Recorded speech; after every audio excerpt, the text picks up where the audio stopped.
This video is going to explain you how I made this Gentil coquelicot.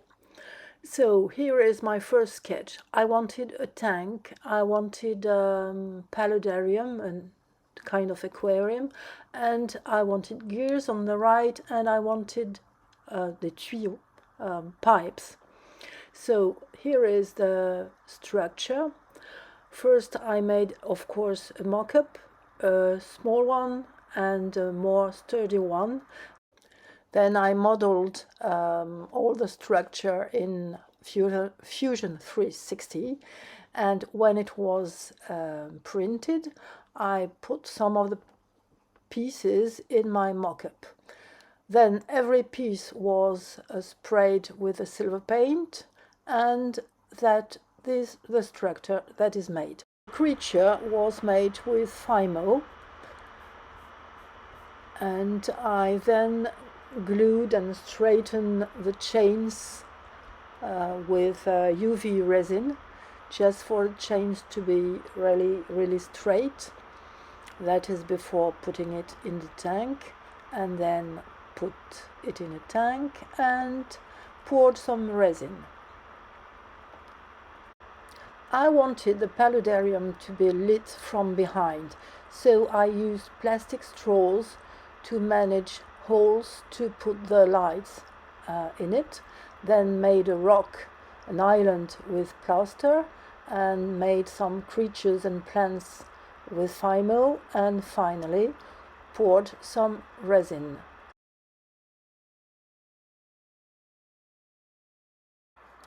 For my professor, my mad scientist, I made a human being from this software, which is called Make Human.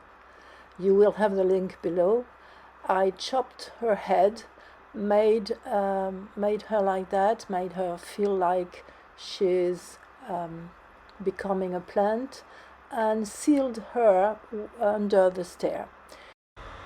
I made the plants with Fimo, and I wanted them to move, so I made a few drawings, and then I used this technique. You will see it in a very short video. The link is below. The gears and cam, I wanted this to be moved by hand. So I made a few sketches and then modeled my gears in Fusion 360. I made a tutorial about that, so the link will be below. And as I wanted this lab to be interactive, I made it moved by hand.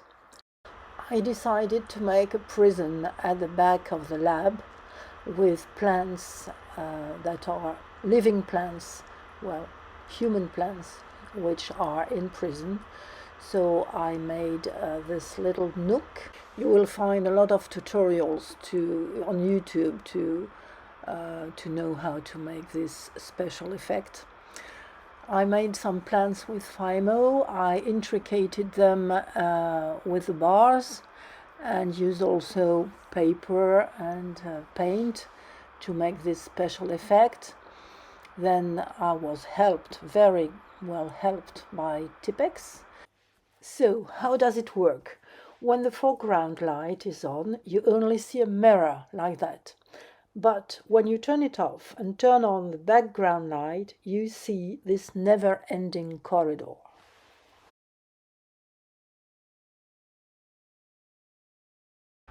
And as a last gift here are some happy accidents I had. First, my resin was outdated, but it turned in a wonderful amber color. Second, I forgot, as usual, to unplug my glue gun, but it made wonderful eggs or tadpoles or anything that I used. Third, I overbaked some Fimo plants and my mushrooms, which gave them very nice color gradations. Then I spilled some hot glue on the floor and couldn't take it off. So I made leaking something from the tank. And the last one I love, these green stains on the floor were transformed in help writing, and I love that. And that's all for today, guys. Bye.